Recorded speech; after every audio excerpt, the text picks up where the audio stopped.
Hey everyone! We'll be talking about some fly fishing later, so I thought I'd get dressed for the part. This actually isn't a fly fishing rod, this is a regular kind of casting rod, but it kind of does the job. Anyway, hope you're doing well. I guess we should probably talk about the exam first. So let's go ahead and do that. We'll put the information up about the exam and we can talk about it. Um, you already know that it is next week, and it is anytime you want to take it during, oops, sorry about that. Oh, shoot. Okay, well, that's fine for now. Anytime you want to, anytime you want to take it between um, Tuesday morning, midnight, all the way through the following Monday, midnight. So that gives you basically a full week. And you can take the exam during any 80-minute period. So it's the same thing as last time. As soon as you start, the 80 minutes will start counting down. You have to finish it during that time. You can't stop and then restart. It covers everything from the last exam through today. Everything we'll be talking about today will be on the exam, and that's going to include the topics of taste perception, touch perception, for which there are 2 chapters in the book, and a little bit of face perception, and it really is going to depend on how far I can get today. I'm going to try to go a little bit faster so I can get through some of the face perception examples. With regard to discussion section material, I believe it's actually only 2 discussion sections that we're going to be testing on for this exam because of various breaks and review sessions and things like that. It will be 1 on the rubber hand effect and 2 on that Helen Keller video that hopefully you watched. And that is definitely going to have at least 1 question on the exam based on that video, maybe more than 1 question. So make sure you know that material as well. It will be easy material, but material you'll have to certainly watch the video for to understand. With regard to the book chapters, it's chapters 5, which is the taste chapter, this chapter 6 and 7, which are both touch chapters, and then chapter 8, probably just the beginning of that. And once I know how much I can get through today, I'll let you know what parts of the book correspond. I'm going to, at one point during today's lecture, I'm going to skip a slide that you actually do have listed there. And you are going to be responsible for that material, but all of that will be in the book almost exactly as I'm teaching it anyway. So it really won't be a problem. I'll let you know when I get to that. And then finally, there's a review session tomorrow and then Monday during your discussion sections. And, I think they're going to run at the same time as last time, same way as last time. There's going to be some games, for you to try to answer questions about the content, and then you'll have a chance to ask questions. So if you have a chance tonight, what I would say, or before your sections at least, go through your notes and see if you have any questions that you can ask the TAs either on your Friday section or Monday section. Okay. Let's see if there's any questions from you folks on the exam. Again, it's going to be the same number of questions, more or less, as the last one, somewhere between 45 and 55. I think it's going to depend on how many questions I can actually derive from the material that we've covered. And the same form, you already have, whatever, 10 questions based on the polling questions I've provided for you in the lecture. All right, what are your questions then? Let's see. Has number, oh no, the number of questions has not been decided. Again, you're going to certainly have time. It's not going to be any more than, say, 55 at the most. So, it really shouldn't make too much of a difference. You'll clearly have enough time. Where can you find that? Okay, well, I believe your TAs sent you a link for that video, Maribel. I think you should look in your email again. If not, contact your TA. They'll certainly be able to point you in the direction of where you can find that video. Can you leave the slide for a few seconds so in the video we can pause when we look back and study? Oh, okay, you're talking about that slide. Yeah, I can do that, but that slide is also available on iLearn. All the slides are available on iLearn. You'll see that it's the slides, just so you're anticipating it, it's the slide that discusses how we can actually use our sense of touch to feel the tension and the kind of perturbations that exist in ropes and string and line, very much like how a spider does. And so I'll show you where that's coming up in the lecture. Again, it's on iLearn. I'll count to 10, 1,000 if you want when I put it up now, but you certainly have access to it. What lectures, I just said that, what lectures will be on the exam. So everything since the last exam will certainly be there. My lectures on taste, touch, and face perception, and the movie. Okay, if there's no other questions, then we can get started right on the material. So let me take my silly hat off. This is a real fishing rod, though. My kids used to really love to go fishing. Okay, let's take a second.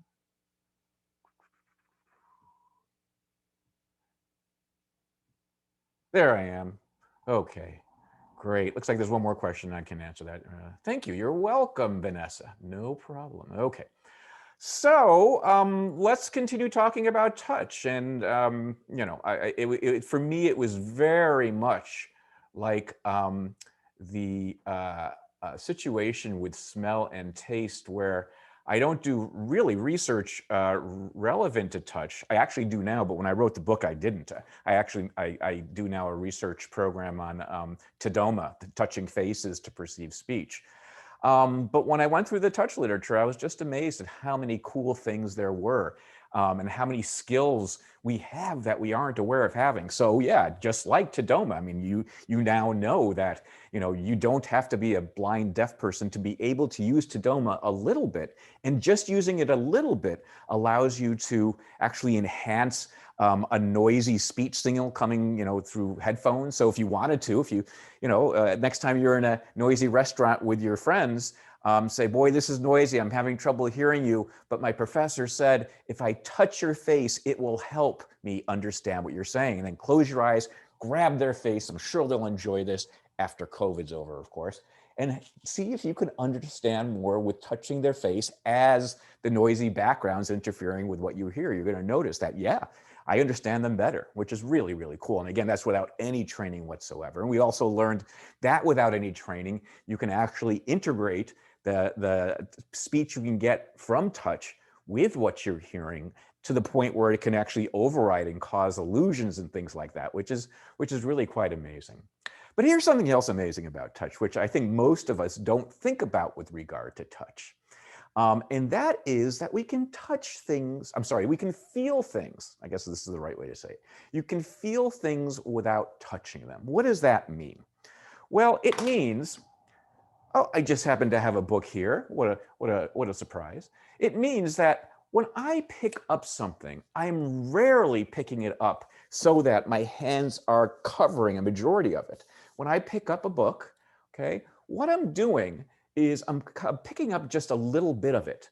But if you swing something, you know, you just swing a book or something else you have handy, a sibling, okay, you'll notice that you can tell an awful lot about this object, even though your skin isn't directly touching it.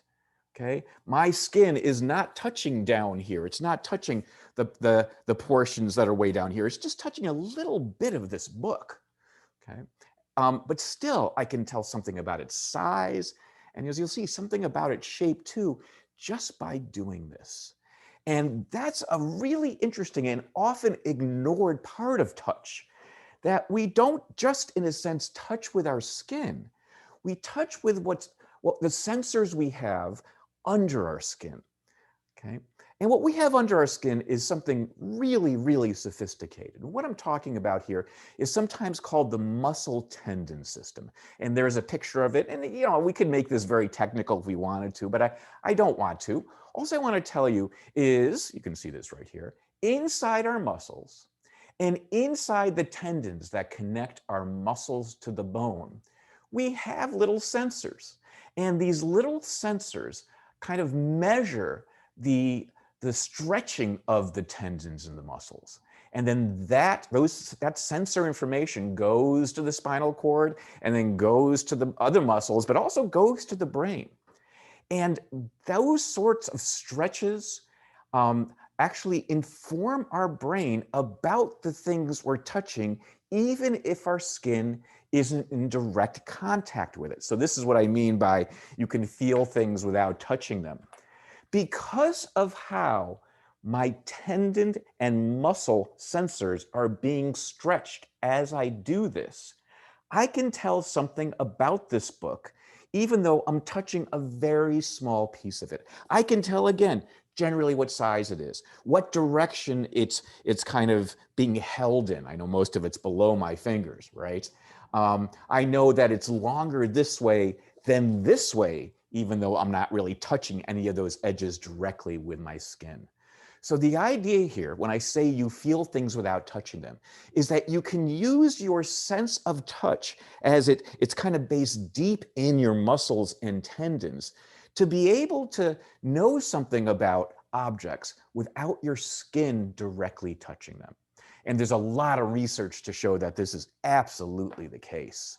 So, for example, in a set of experiments that were actually conducted by my old graduate mentor. I wasn't part of this, but I remember him kind of starting this up when I was a graduate student. He actually had people grab things and try to judge properties of them without looking at them. Okay, and this is what he did. Okay, so in many of these experiments, he would put subjects. Here you see this, a little subject here. On one side of a board that would kind of occlude what their hand was doing. And then on the other side of the board, they'd make judgments. And what this guy is doing right here is he's judging the length of a rod that has been given to his hand without looking at that rod. And so it'd be something like this. He would be given a rod like this and would be asked to kind of shake it back and forth. Okay, we call this wielding sometimes. And what he's doing is he's stretching the muscles and stretching the tendons here. And by doing so, he can tell a lot of properties about the length of this rod, right? And the other things that are listed there. So, sometimes he would be given the rod at the very end, sometimes, this end, say, for example. Sometimes he'd be given the rod at the beginning, or I'm sorry, in the middle or at the beginning, okay? And subjects would be able to judge that too. If there was, in fact, a bend, and that's what this is trying to represent here. I just got stuff out of my garage. If there's a bend in the rod, imagine this is maybe another piece of the rod going this way, that's something else people can tell just by swinging the rod back and forth like this. They're not able to look at it, but they're able to tell all this information about the nature, the detailed nature of these rods just by how swinging the rod is changing the kind of stretches that occur in the muscle senses and in the tendon senses. Okay, it's really pretty amazing. And again, what they're doing there in that little image is he's judging how long the rod is by moving I guess he's got a board that rolls back and forth that he can control and say, okay, the rod's this long, the rod's that long. I could probably touch it. If this thing went on the other side, I could probably touch this board with the rod. It's just a way of judging it without asking them to do it in inches and feet. It just makes it easier for them. And they're really, really precise. And again, their skin is only contacting a very small part, okay? But they're able to tell all these properties of everything else here just by how the tendons, sensors, and the muscle sensors are being stretched, and then how those sensors are informing the brain about these sorts of things, which is very, very cool. And people can get even more sophisticated than this with just swinging objects. So object shape, and this is a really cool experiment. I actually got to participate in this a little bit, and I was just amazed I could do it at all. So this is what happened. It's the same type of setup where a subject is kind of positioned on one side of the board, and on the other side of the board, they're just handed basically a rod that has an object at the end of it. They're only able to touch the rod portion. So I have that's not a great example here. I tried my best in the garage. But they would be asked just to touch this. And in every case, the object always has something like this in the bottom. Okay, so they're always just basically, their skin is only in contact with the same sized and diameter rod again and again. But at the end of it, it has different objects. And that's what this image is showing here. So, you know, my eyes would be closed, or I would be looking on the other side, I guess. So I couldn't look at this. I would be asked to grab this rod here and start shaking it up and down. And then my job would be to say, okay, look at the object shapes you can see that are just sitting there on the table. Which one do you think you're shaking right now? And if I was correct, and I was actually correct during a lot of these trials, I'd say, oh, that's the box, right? Okay, and then they put another one in my hand, and maybe this time it would be the pyramid, and I'd shake it and say, okay, that's not the box, that's the pyramid.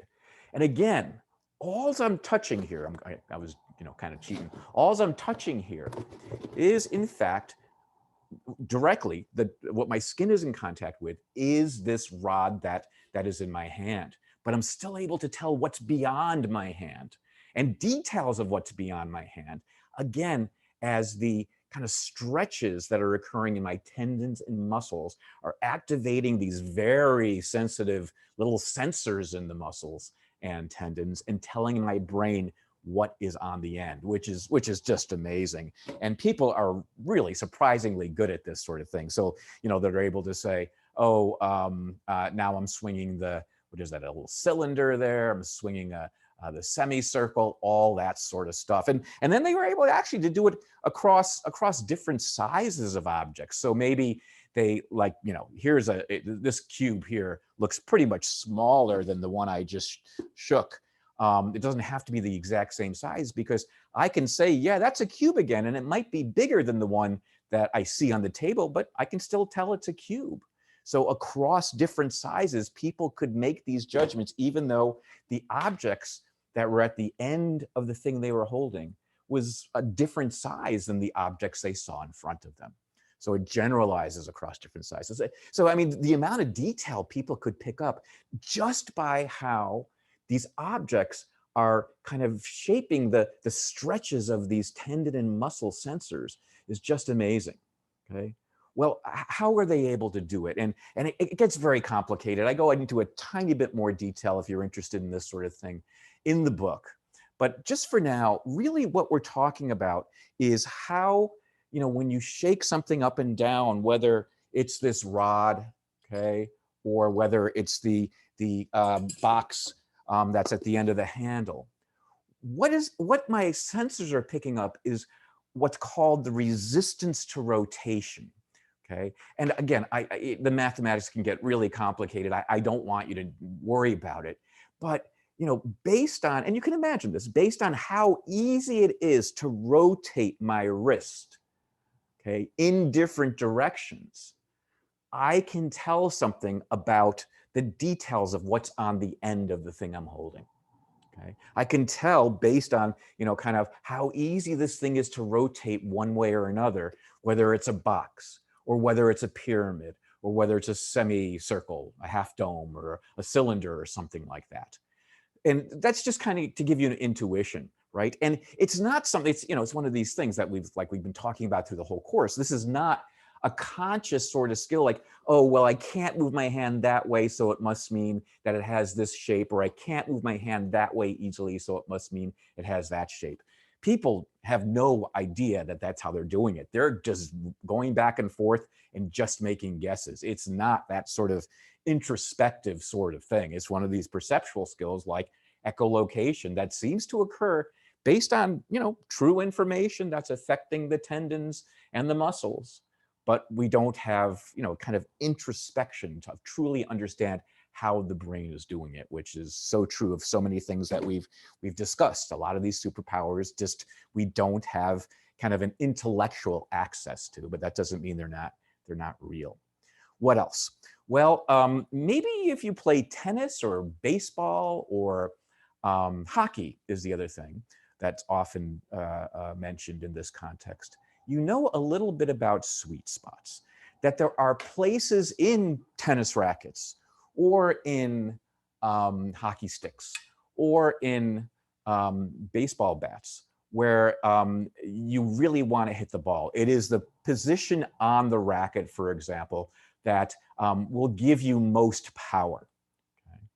And in a set of experiments involving casual tennis players that just do it maybe once a month or something like that, what they did is they had people hold different rackets that were unseen. Okay, so it's one of the experiments where there's again a barrier between my arm and my head, so I can't see what the tennis racket looks like, and the different rackets are given to me, and there's rackets that are bigger, rackets that are smaller, rackets that are longer, that sort of thing.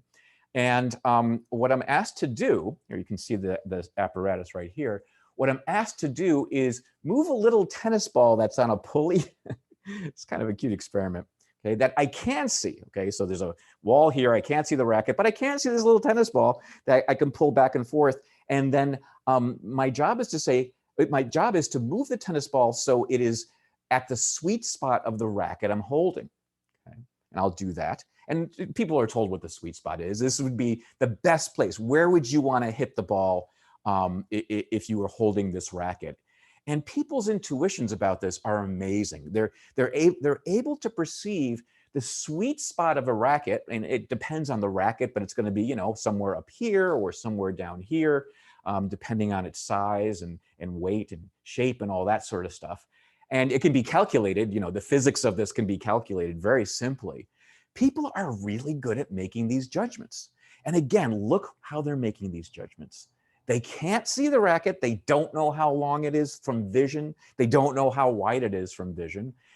They're making those judgments of the sweet spot just by deforming the little sensors in the tendons and the muscles. It's the exact same system that we're seeing there, right?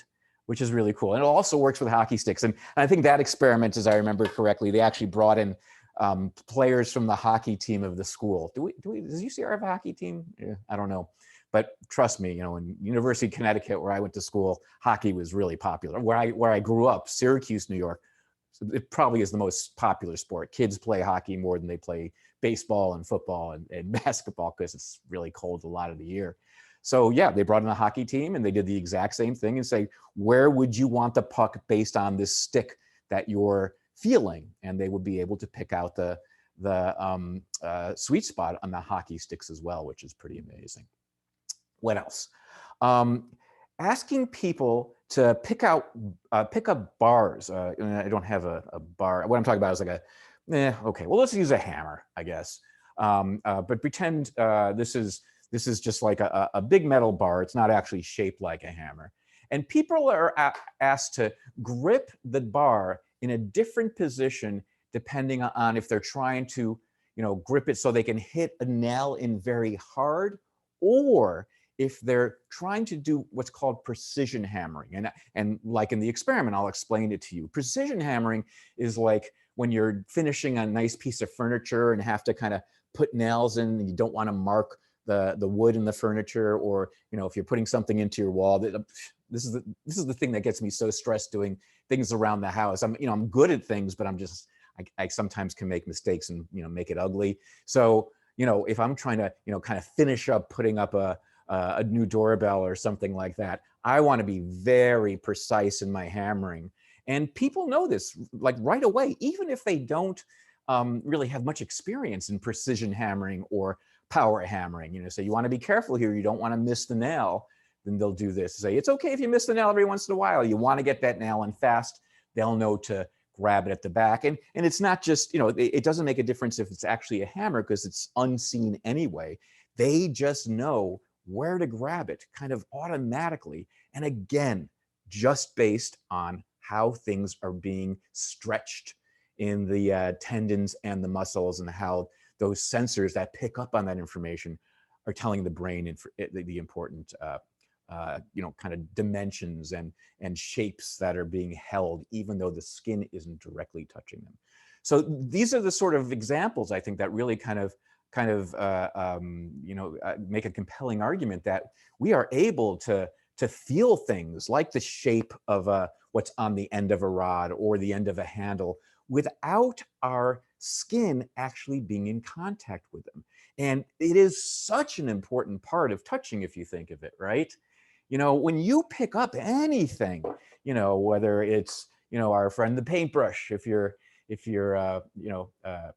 John, whatever, I can't remember his last name, or a water glass or something like that. You know, when you're using this, you don't typically need to see it. You know, you're maybe doing something on the computer and picking up a glass and taking a sip without doing much looking at it. And yes, your skin is touching it, but what is really allowing you to keep it balanced and to bring it to your mouth is in fact what's going on here under the skin at the tendons and the muscles. So it is in some ways, you know, kind of the most important part of touching in some ways is the touching we do without our skin actually making contact. And just to kind of finish up, all these things I've talked about, so being able to, you know, determine, you know, how long a rod is or what the shape of an object is on the end of a rod that your skin is not in contact with, not only works with your hand and your wrist here, okay? So this is a nice example because it's very easy to manipulate and people feel comfortable doing it. But you can pretty much do the exact same thing if you don't use the wrist, but instead use your knee or your ankle. So, you know, you can tie rods to the foot or something like that and ask people then to swing their lower leg back and forth as they sit in a chair and judge something about the rod length or the rod angle if there's another piece to it, maybe something about the shape of the object on the end of it by swinging their knee or ankle, or even your fingertips if it's something small. You know, I would close my eyes and say, okay, how long is this thing that you're holding? Are you holding it at the end or the beginning, or, you know, is there an angle to it? And here what I'm doing is I'm not using the muscle tendon system in my wrist or in my knees or ankles. I'm using the muscle tendon system here that connects my fingers to my hands, basically. Yes, certainly there's going to be, especially in this sort of situation, there's going to be changes on the skin, and that's certainly incorporated by the brain. But importantly, it is the muscle tendon system that is kind of experiencing the stretches as we do something like this, called twiddling, I guess. And that's giving my brain that information. Okay, pretty cool, huh? So let's see if there's questions. Then we'll do a quick polling question to make sure you have this. Okay.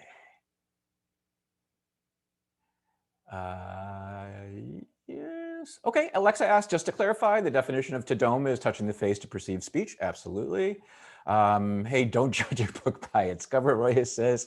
Yeah, and that's a special book, as you know. It catches on fire. Alex says, does this have to do with physics? Absolutely. I mean, when we're talking, if you've got a background in physics, I bet you understand resistance to rotation better than I do. And you can, you know, go through the book and see what papers the book cites and go to understand, you know, how resistance to rotation might actually affect what's going on in the wrist, and how it might stretch the tendons one way more than another way, and the same with the muscles, and what the sensors would need to be able to pick up on to tell the brain all this, you know, kind of detailed information. It's a great question. It is all physics. You want it on the heel of the stick usually. Oh, for hammering. Is that Osaro? Are you talking about when you say you want it on the heel of the stick usually? Are you talking about maybe hammering or hockey playing or hockey stick? Great. That's great. That's really interesting to know. I haven't read that paper for 10 years, so it's good to be reminded of that. Thank you very much. Okay, any other questions about this? Does everyone have different preferences on where they grip the racket's hammers? That's a really, really good question. And I would say generally the way this is tested is with objects everybody typically can handle, that aren't too heavy for some people, that aren't too long for people. You know, they're designed, these experiments are designed so everybody feels comfortable. And if that's the case, you know, as long as something's not too heavy, too long, all that sort of stuff, then pretty much everybody knows where the sweet spot is. It really doesn't change too much depending on, say, how strong somebody's arm is or something like that. You know, maybe the strength of a person's arm will determine how important it is that they hit it in the sweet spot. But hitting it in the sweet spot is physically the best place to get the most bang for your buck when you're, you know, playing tennis or hockey or that sort of thing. And it is going to be the same place. It's a great question, Ann. Thank you. Okay, let's do a polling question and we'll do it on Tadoma. How does that sound? Just to make sure everyone gets that.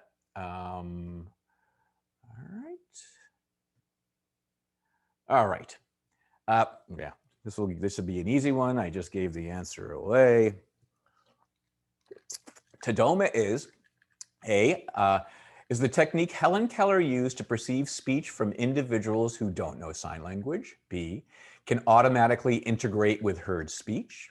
C, can take about 100 hours to master. Or D, all of the above. You can look on your slide if you want, but again, these mean nothing right now. Just want to get them in your notes.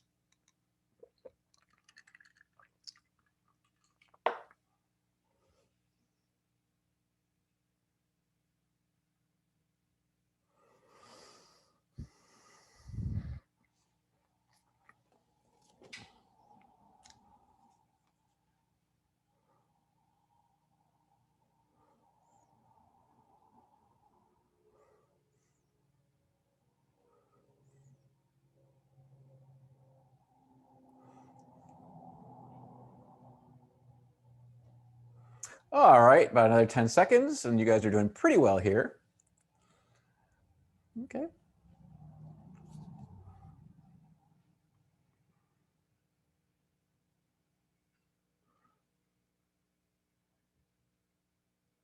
All right, we'll end there.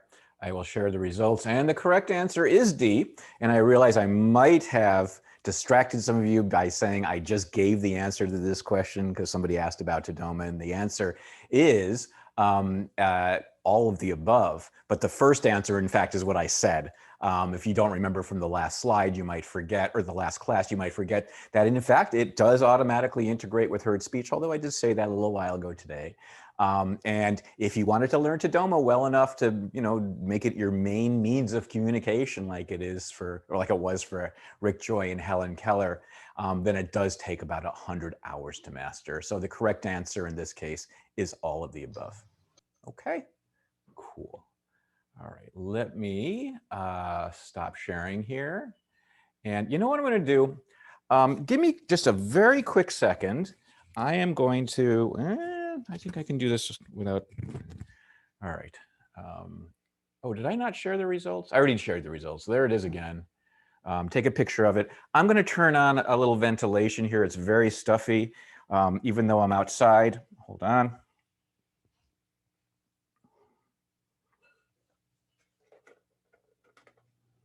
That should help. That will make me feel more like I'm outside ready to go fishing, because that's what I'd like to talk about next. Going fishing. Okay. So not only can you feel things without touching them, but you can touch things without actually having any contact using your body at all. And clearly where I'm going here is I'm going to be talking about tools, but I'm so glad I talked to this guy. This guy was so cool. His name's Rick PSYC, and he teaches fly fishing up in Canada. And fly fishing, I'm going to go a little quickly here because it is fun information, but it's not stuff you're going to be tested on. It's just one of these great anecdotes. Fly fishing is hard. It's much harder than the type of fishing I did with my kids when they were young and I grew up doing. And I realized this fishing pole is kind of the same color as the green screen, so it's hard to see, but you get the idea. What fly fishing involves is actually taking out the entire length of the line you're going to use, and that's what you're seeing Rick do right there, and then throwing it in just the right way. So you're actually not, kind of letting the line unspool as you cast. The line is already unspooled. And what you have to do is, rather than, when I fish, I just try to get it out as far as possible. What Rick does and what Rick teaches people to do is to aim for a place in a river. And typically he's doing this in a river like you're seeing behind me today. They're standing in there with those big rubber, boot pant things. And it is a much more sophisticated, I think more challenging way to fish, depending on the type of fishing. I do dock fishing, right? So this is certainly more sophisticated than what I do. And he says that it is a difficult thing to learn how to cast. It is not as easy as casting like you do with a rod like this. You have to, again, take all the line out and let it kind of double over on the rod, and then you have to kind of go back and forth. And when you go back and forth, the line is actually snapping way, way back. It's leaving the rod and going way back. And then at just the right time as you do that, you have to pull it forward and let go at the same time and aim for a very specific part of the river. And what he says is that, guys like me who fish off of docks think they're going to be able to do this because they have, regular reel fishing, reel meaning, use a real fishing experience, dock fishing experience, and they're not good. And what he finds often is that women are often better if, in fact, they have any experience at all in like dancing. Like, he said that if the women come in and they've had an experience doing ballet, and also I guess the men that did ballet when they were young, they have a certain kind of sense of their body coordination that allows them to do much better casting, because he thinks that that's the best way to explain it to people. Casting is not like throwing when you're doing fly fishing. Casting is like doing a ballet motion. And part of what that involves is, pulling your hand back, letting the line go way in back of you, and just when the line snaps, okay, when you hear, like you feel it in the rod, the line's kind of snapping. It's not loud, it's very quiet. You feel the line stretched out all the way. It makes a snap like it's a whip. You feel it in the rod, and then you have to kind of take that snap and follow through, okay? And so what you're doing here is you're feeling, that snap of the line, the kind of whipping of the line. So when it's exactly at its whipping point, you kind of cast it out. So you're feeling the line being taught behind you through an object, okay? Through a tool. And this is what I'm talking about, that when you do this sort of fishing that Rick does, you're talking about kind of making a tool an extension of your body that can touch things. And he gives some great examples of this. I told him this is what I really wanted to talk to him about, what he can feel through the rod, what he can feel through the line. And he said, oh, you come to the right place, because you can't see very much where he teaches his fishing. They're rivers and they're very muddy. So what you have to do is really rely on how you feel things in the rod and in the line. So typically what he'll do is he'll hold the rod like with one hand, but he'll also hold the line, and based on how, whatever's on the end of the line kind of jiggles things, that's how he'll know what's on the other end. And according to him, he knows a lot. He can feel things like the type of fish it is, whether it's a rock bass or a black bass or a big mouth bass. He says he can feel the gender. He can, because the most male of those species do have more musculature, and you can kind of feel that depending on how he can feel the vibrations in the rod and the age of the fish. And this is really interesting. They all do catch and release. And so the older fish are wise and they can do things that they know that make it difficult for the fishermen to reel them in. How do they know? They go to school. No, sorry about that. But they have experience. A lot of the older fish, I'll say maybe more than half of the older fish have been caught and have some experience in what to do to get away. So if he feels he's got, he feels something on the end of the line, you say, oh, that's a strong one, and I bet it's a blackmouth bass or black bass or something like that, and it's probably a male. And then the fish starts diving down really fast, okay? He'll know, oh, and it's a wise, older, experienced fish. If on the other hand, they start swimming away directly from his position, they'll say, oh, it's a young fish. I can tell that because of their behavior. But importantly, he's not seeing this. He is not seeing anything. What he's doing is he's feeling this all from the vibrations in the rod, which are so cool. If it's in one of these wise fish, if it's an older experienced fish, and they start diving down, he knows what they're going to do. They're going to start diving down as far as they can go, and then they'll turn around and start diving up. They'll start flying up as fast as they can through the water and jump out of the water.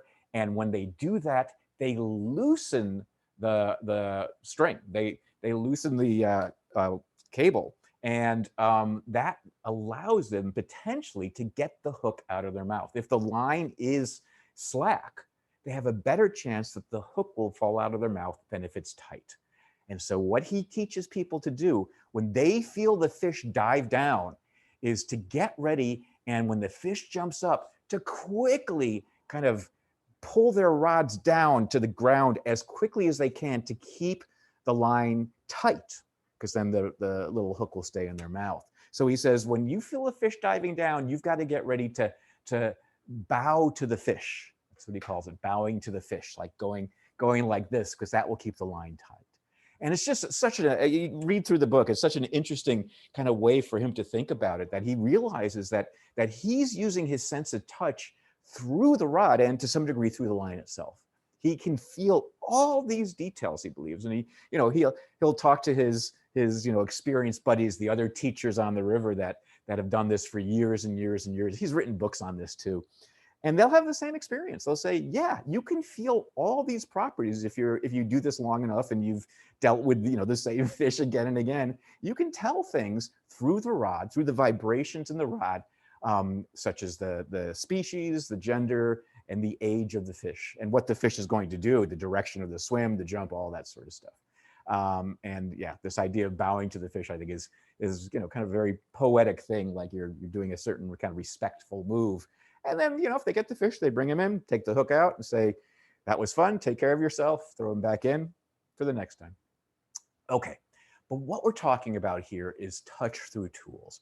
And in the book, I call this proxy touch. And it is just, touching things through tools, whether, we're talking about a hammer. And certainly, people who hammer all the time, they don't need to look after a while. They just need to kind of feel what's going on here.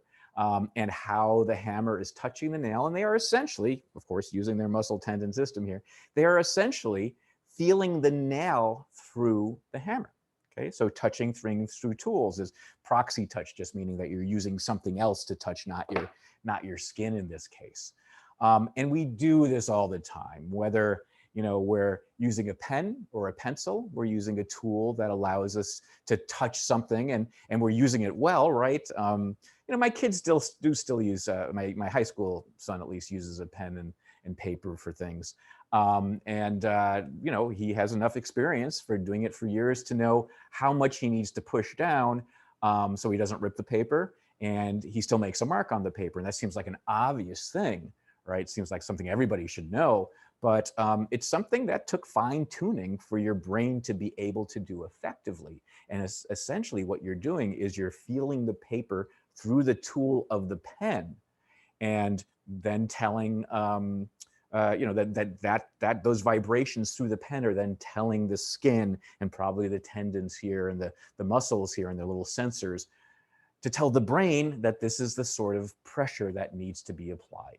Okay, so it's touching through tools. And there's tons of examples of this.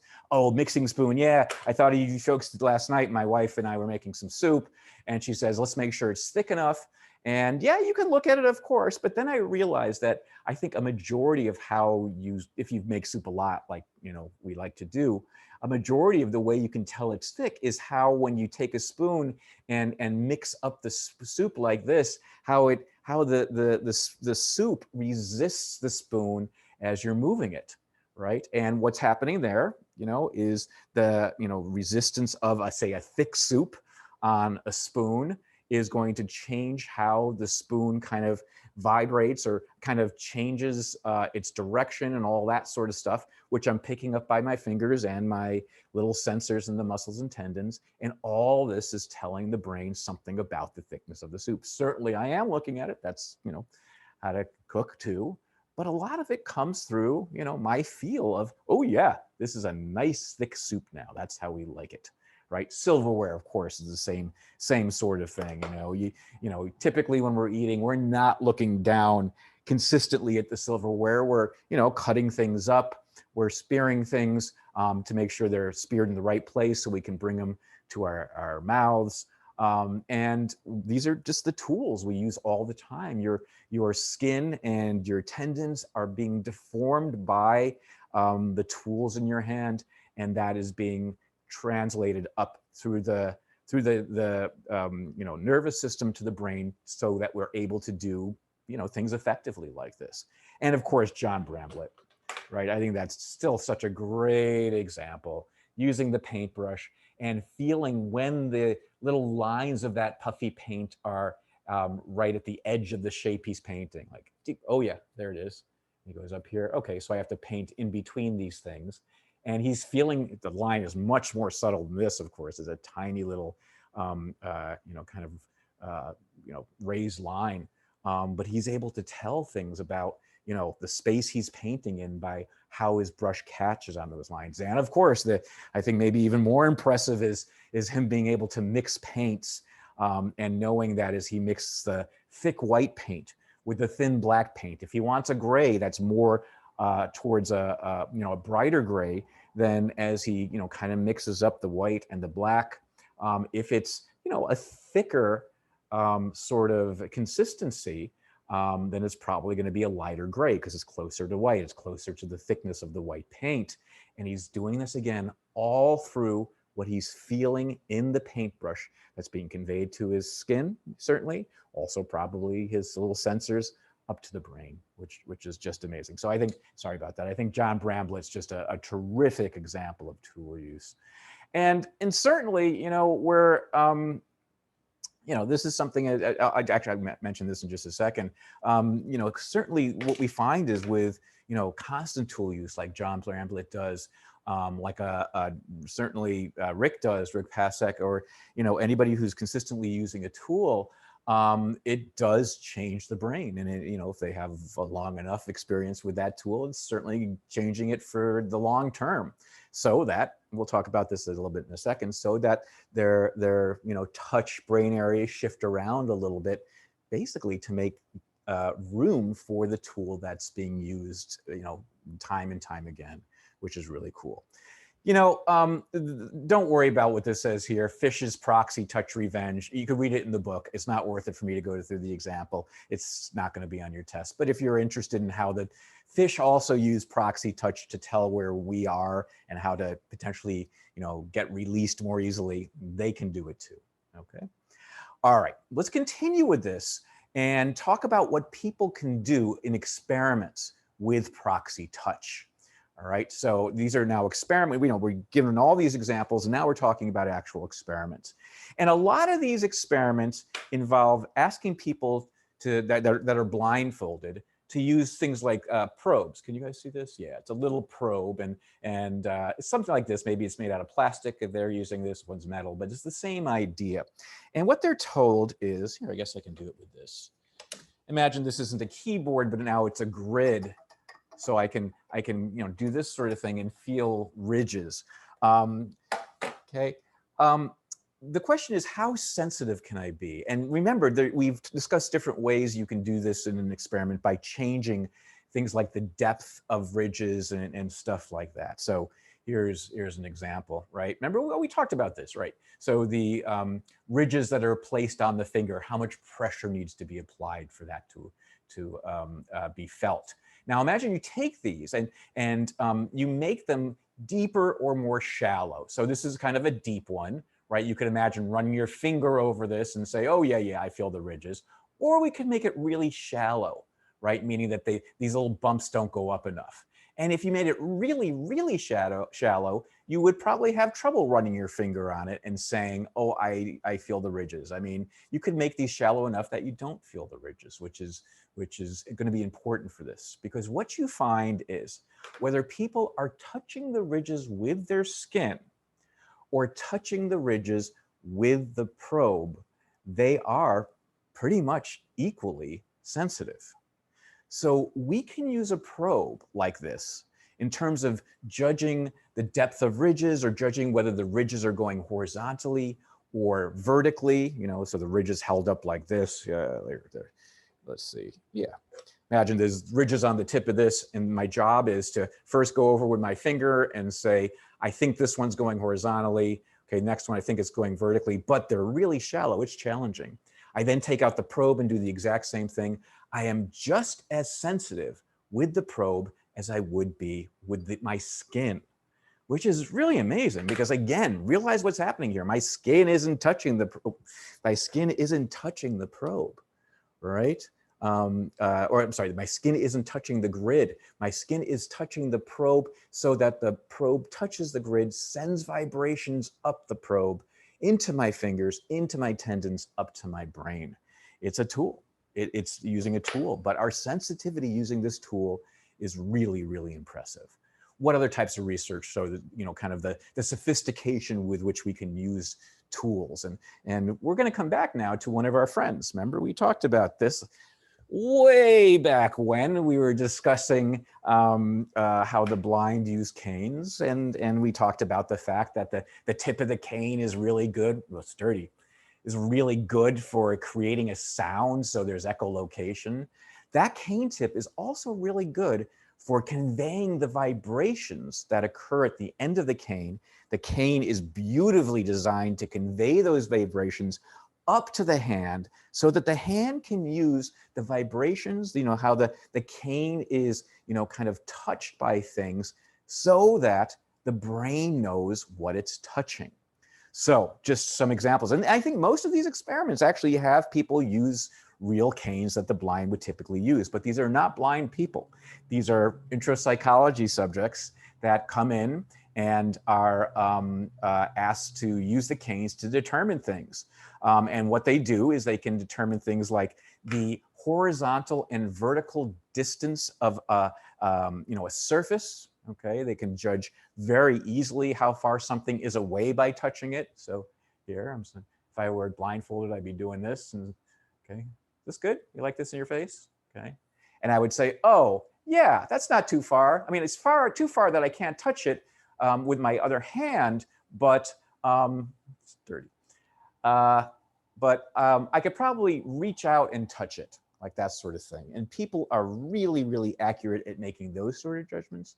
They're accurate at determining whether a passageway is large enough for them to be able to fit through. So you can imagine the blind do this all the time, right? They come up to a doorway, and then to make sure that it is a true doorway and they can fit through it, they'll use their cane and do this sort of thing, to determine, what the edges of the doorway are. And in the experiments that were done in the laboratory, they actually manipulated the passageway and asked people, okay, based on what your cane is telling you, are you going to be able to fit through this passageway or not? And people were right on the money. And again, these are people who've never used a cane before for this purpose. These are people who were just blindfolded introductory students. They can do this sort of thing right away. And they can also do floor gaps. Is this a gap that's in front of you? The gap that's in front of you, is it something that you could walk over? Would you have to jump? Or would you have to change your stride as you were walking towards it? And again, they're just, reaching out with their cane and able to do it. And they're able to do it immediately. Okay, it's not something that takes any practice at all. They are very, very accurate. And of course, they have to be accurate relative to their own body dimensions. Shaquille O'Neal can certainly, go over a floor gap that I can't, little Rosenblum with his little legs can't do. But we would both be able to tell the experimenters whether it is a gap that could be something that would be walked over based on our leg size. Again, just using the cane without any vision or sound, I should mention, as well, which is really interesting. And then imagine one of these boards now is inclined. So maybe this board over here is put on an incline, and people are asked, feel the incline with the rod and tell us whether you think you could walk up that incline or is it too steep. And sometimes the incline would be shallow, and sometimes it would be very steep, and they'd have to judge it just with their cane, just with touching it with their cane, and they'd be perfect, essentially, based on their own body again, right? Probably Shaquille O'Neal can do a better incline than me.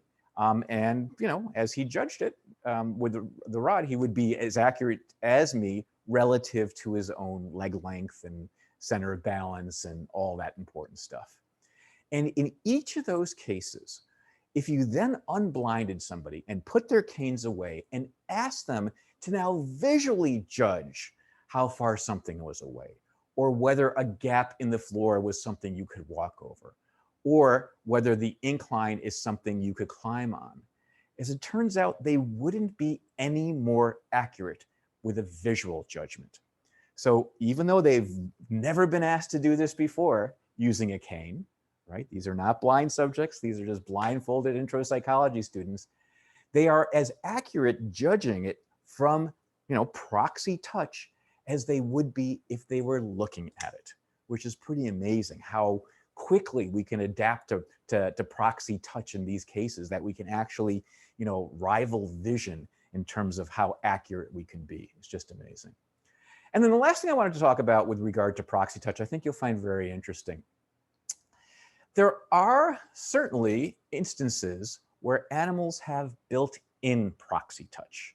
What does that mean? Because I've defined proxy touch by talking about tools, right?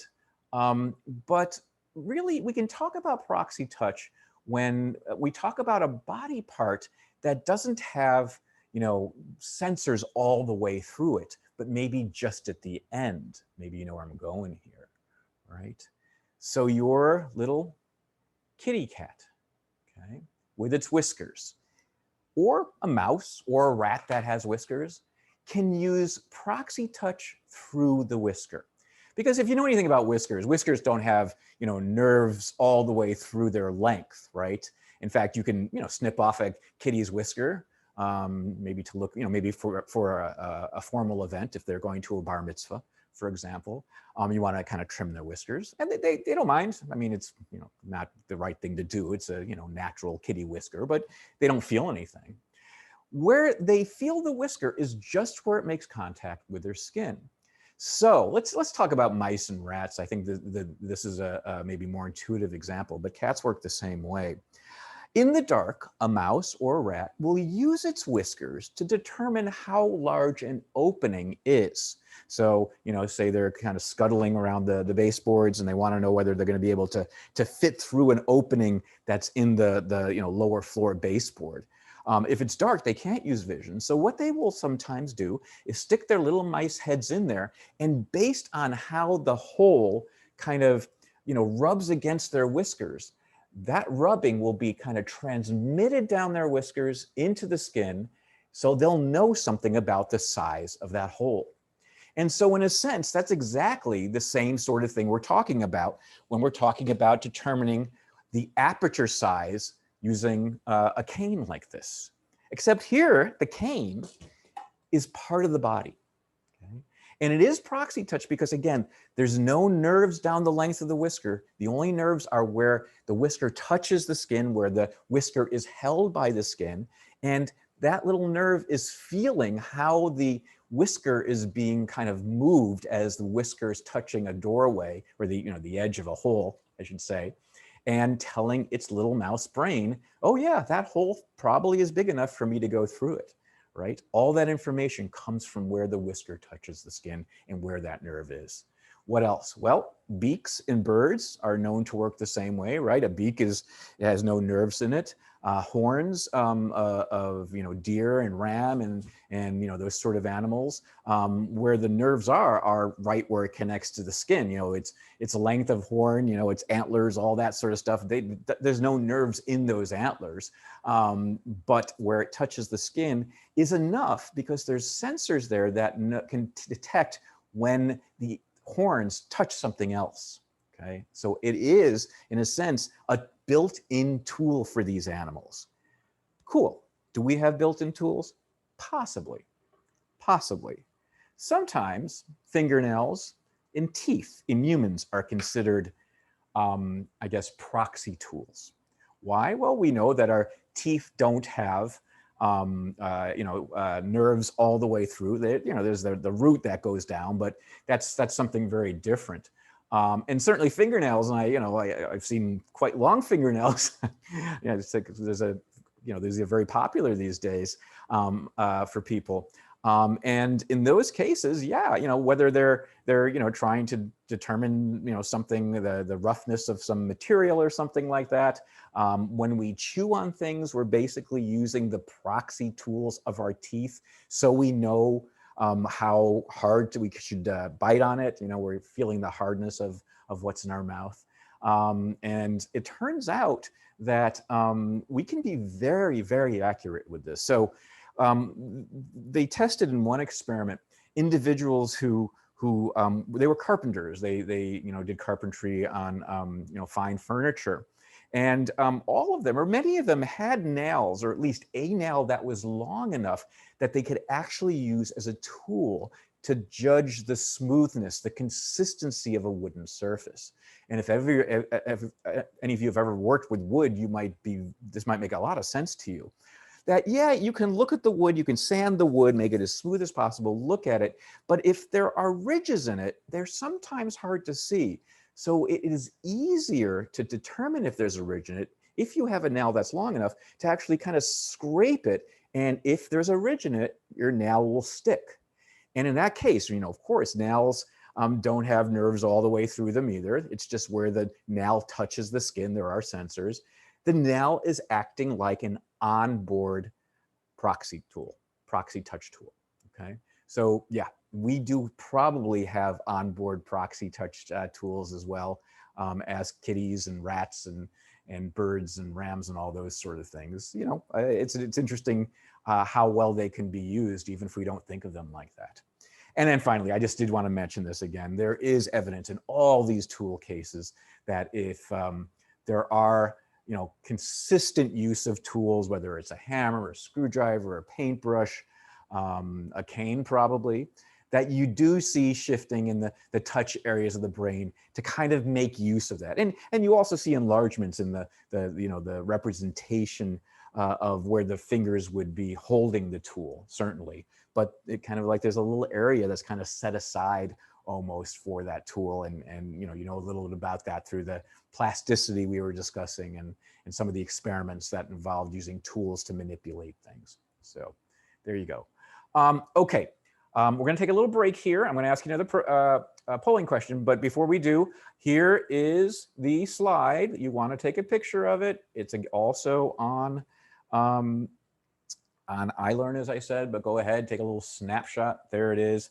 I don't have time to talk about it, but it's a kind of very cool example of proxy touch that spiders use through their web to know when they ensnare something. They not only know when there's something in there that they've caught, they know where it is, they know how big it is. They create different types of webs depending on the type of thing they're trying to get. And that depends on how hungry they are. But there's also evidence that we can do some of this too by feeling ropes that have vibrations added to the end of them. And I think you'll find that a very interesting story in the book, and you can look at the slide just to see what to emphasize. Okay, all right, cool. Then let's take our little break here, answer some questions. Great. Roya asked, when people judge the doneness of steak, I think that's a great example. So especially for me, okay, so we cook a lot of chicken on the grill. You might remember I'm colorblind. If you don't, there you go. I'm colorblind. I cannot determine when the chicken is done by looking at it like everybody who's not colorblind. I do bring out a thermometer. I don't want to kill my family, so I bring out a thermometer to make sure. But I've realized that I'm starting to be able to determine when it's finished by how it feels as I put the fork into it and then maybe cut a little piece of it. If it feels kind of rubbery, then yeah, it's probably not done. And so, yeah, I think that's a great example, Roya. Roy also says that when a cat has a bar mitzvah, it's called a bar mitzvah. Very good. Do people with longer nails have better touch? So Paxton asks, well, it's interesting. I think that, folks who have long nails and maybe use them as tools in one way or another, and I'm not exactly sure what that might be. I guess if someone wanted to use long nails for, as I said, carpentry or determining the softness of material or something like that, yeah, they might have a little bit of an advantage, but, I couldn't vouch for that. It's a very good question, Paxton. Okay. Cool. Let's go ahead then and do our polling question. All right. And this one, of course, is going to be on proxy touch.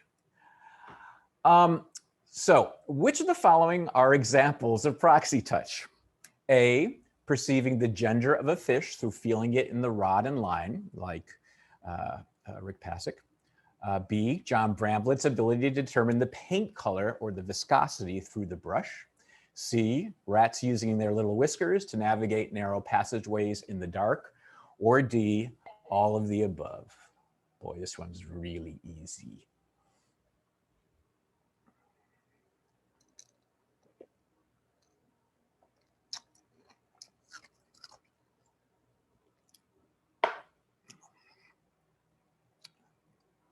While you do that, I'll do this.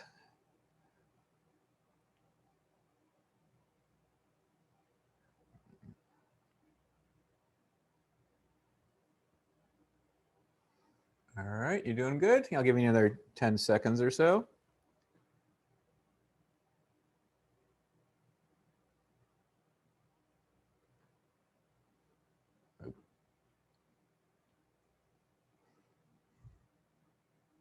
Cool.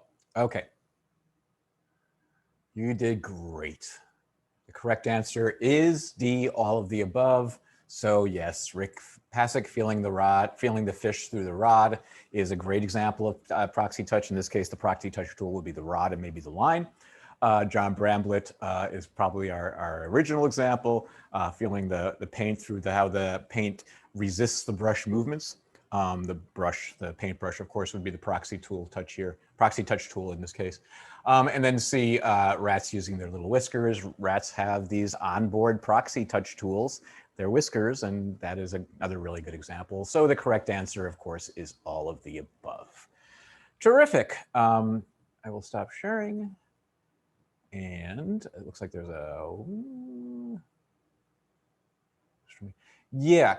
Kialani says, some ukulele players keep their strumming hand nails long to help their strumming. So technically they use their nails as a tool. Absolutely. And I actually I played classical guitar all through college and did a recital and all that stuff. And it's difficult to keep your nails long without wearing nail polish. They break very, very easily. But I did the exact same thing. I would have long nails on my thumb, my index, my middle, and my ring finger, so I could use it. And I'm not only was it a tool to strum the strings, it was a tool to feel the strings in some ways, and that would give me feedback on how much pressure I was applying to the strings. So they are absolutely, that's a great example of a proxy touch tool. Thank you very much. Cool. All right. Can hair be a proxy touch tool? You're asking the wrong guy. No, I think it probably could, depending on the type of hair you have. Okay, let's then go ahead and move our lecture to face perception. And this is one of my favorite topics. We do research in my lab on face perception, and I like it for that reason, but also I think this is a fascinating story. And the way I'm going to talk about face perception, the way I'm going to introduce it to you is through a phenomenon called the uncanny valley. And if some of you, play video games, or maybe see a lot of, animated movies, or maybe you just read about this at some point in your life, you might know what we're talking about. And the way I like to portray it, and the way it's certainly discussed in the book, is by considering two movies. And these movies are probably going to be on your TV sometime in the next month or so. The Incredibles and the Polar Express. Okay, of course, the Polar Express is a Christmas movie, but the Incredibles often is shown around this time too for some reason. You might not know this. You've probably seen, most of you probably seen both, or at least pieces of both. They came out at the same day. They came out around Christmas time, probably right after Thanksgiving. And they came out on the same day. And if you look back on the original reviews of the movie, it's really interesting what's said. Because if you know something about how the Polar Express was made, it was a very technically intensive movie to make. These are both animated movies. The Polar Express involved actually motion capture. That was kind of at the time, starting to emerge as a sophisticated technique to try to do animation. What you're seeing here is a still from each of the movies. The top is from the Polar Express. The bottom is from the Incredibles, and you might recognize them as such. And if I tell you to look at these characters, which one would you want to spend looking at in a movie? The guy in the bottom or the little kid on top? I look at the little kid on top, and I'll tell you right now, he gives me the heebie-jeebies. He scares the willies out of me. These are old school terms for being scared. There is just something really, really eerie about him. As I said, the movie was done through motion capture, and they were trying to make it as realistic an animated movie as they can. They wanted the animation to look as realistic as they could. And so they do all these fancy things with capturing Tom Hanks' motion. There he is as the conductor, and you can see they're trying to, they actually had him act and perform the actual scenes, and then they reanimated them so they could do it. And they also did it with the kids. They did the same thing with the kids. But if you look back in the reviews all say the same thing about this movie. The kids looked weird. Tom Hanks looks weird. The characters look creepy. They kind of look uncanny. What I mean by that is like they don't look, they look kind of, they're supposed to be real, but not quite real. That's what's meant by uncanny here. Okay, it's like there's something kind of very scary about, about the way they look, eerie, which is not the case with The Incredibles. In The Incredibles, they kind of do the kind of standard cartoonish sort of portrayal of the faces. So they're elongated and, parts of their faces are exaggerated. It's like a caricature. You know what caricatures are when, you have your drawing made by somebody, at the 3rd Street Promenade or something like that, and they exaggerate your features. That's exactly what they did with these folks, okay? And they made a conscious effort not to make them look real, but to look cartoonish. And boy, these characters for The Incredibles are much more appealing than they are for the Polar Express, despite the effort and money they put in to try to make them as real as possible. So this is actually a well-known phenomenon. I think this is really the movie, possibly the Polar Express, that brought this phenomenon out of the kind of technical world into the audience's world. The audience realized, oh my gosh, boy, if you don't get faces right, if they're just a little off, they are creepy. Where faces that don't try, that aren't created in a way that's trying to be real, look fine. They look cute. They look, yeah, of course they're exaggerated features, but they're not creepy. We love the characters in the Incredibles. Think of the costume designer, whatever her name is. I can't remember now. I mean, we love that character, right? And her features are completely, exaggerated. But boy, there's the willies. There's more willies. Look at this guy. It looks like it's a zombie, right? So like The Walking Dead, and this is a still, all these guys. And the problem is they tried to make them look real, but they didn't look real enough. And this is what the uncanny valley is about. So let me just go through this quickly. What you're seeing here is a graph. Don't worry about the details. I just want you to get the concept. And this is maybe on this side, we can have familiarity or how appealing the faces or a robot is or a stuffed animal is. This is how like human it is, okay?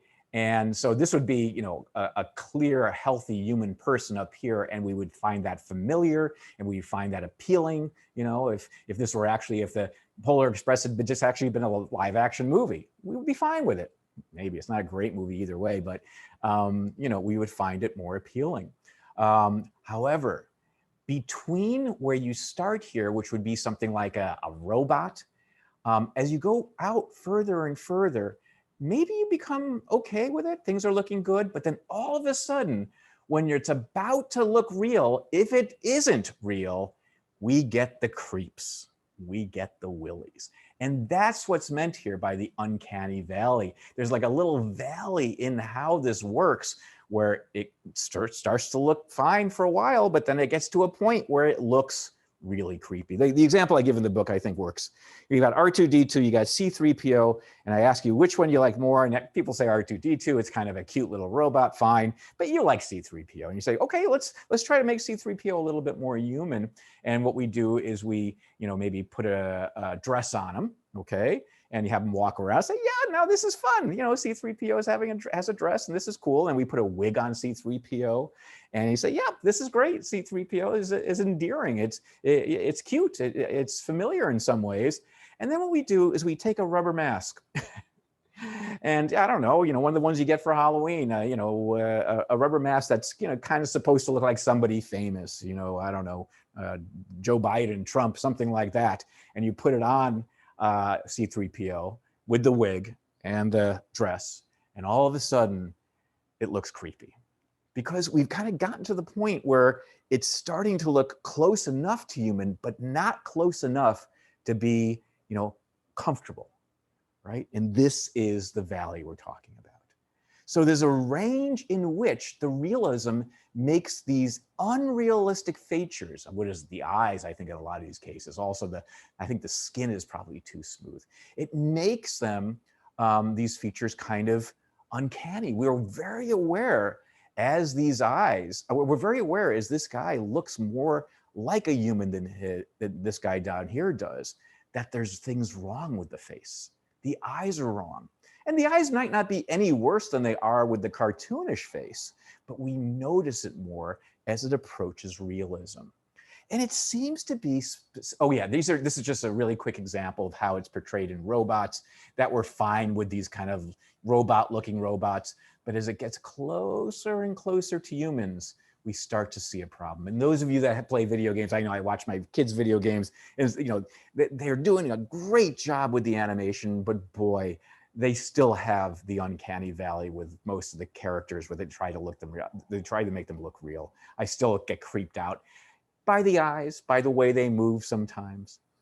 Interestingly, though, this seems to be a problem with human forms. So if you think about the movies that you see, and there are some animated characters in movies now that aren't bad. When an actor dies, sometimes they try to animate them, and it looks okay. I think. I'm not sure I'm completely comfortable with it all the time. Some of the Star Wars movies, they did that. But what they don't have problems with are animals. I mean, the recent King Kongs, the recent Planet of the Apes movies, they're really compelling. I don't think we're really bothered by, oh, that's not quite an ape. We're not given the heebie-jeebies by any of those, right? And the other thing that's true about this, and certainly if you've played video games, it does seem to be most conspicuous, this problem with faces, okay? So, okay, I know that I see questions there, which is fine. I don't have any more polling questions, but I want to make sure I get to your questions if I can. Why are these things creepy? Well, why do they? So it's more than just they don't look real. They make us feel uneasy. They make us, they seem eerie. They seem creepy to us. Why do we have that reaction? And at least one idea is that when we get to that point, we have a natural kind of reflexive reaction to like human forms that don't look alive. It could be kind of an adaptive sort of reaction, this kind of creepiness to avoid corpses. I mean, we don't like hanging around corpses, clearly, right? And maybe what this taps into when we get to the uncanny valley faces is our kind of eerie feeling, our creepiness, our disgust over corpses, and that's an adaptive thing. We want to keep away from corpses because they could spread disease, right? So that might be part of it, right? But I think the big story here is that it shows we are exquisitely sensitive to faces. And that's what this next part of the class is going to be about. How sensitive we are to faces, and the fact that we can process face information so quickly and without conscious awareness that they are a part of our true perceptual expertise. Okay? Let me stop there. I'll talk more about the uncanny valley next class, but I wanted to at least get that in so you had something on your test. People are interested in this. We'll have tons of time to talk about it on Tuesday. We do have class on Tuesday. It won't be material on the test, but what do we got here? Okay. The Polar Express was my entire childhood, Alex says. Bob Marshall T says, I'm not sure what he means by that. Maybe there's another character. Oh, CGI. Okay, so Princess Leia's face, right, in Rogue One. And I know that some people were okay with it. A lot of people were not okay with it. Part of the fact is that she had recently passed on, and I'm sure that played a role. But I didn't feel that she was really well done. And I'll tell you about the history of that in movies a little bit. I love Polar Express and never thought the characters looked weird until people pointed it out. I still think they look okay, though. Good for you, Amy. I'm glad you enjoyed the movie. Edna. Don't know who Edna is, but I'm glad you guys are coming up with examples. I don't watch anime, Alex, but I hear that there are examples of this in anime too. CGI Tarkin and Leia in Star Wars Rogue One. Yeah, I think those are kind of the examples that your generation is most aware of. But we'll talk about some examples where it seems that people, computer animators, might have been able to solve it, at least in a couple of cases. Okay, I'll see you Tuesday. Good luck if you start the test between now and then, and have a good weekend, everybody.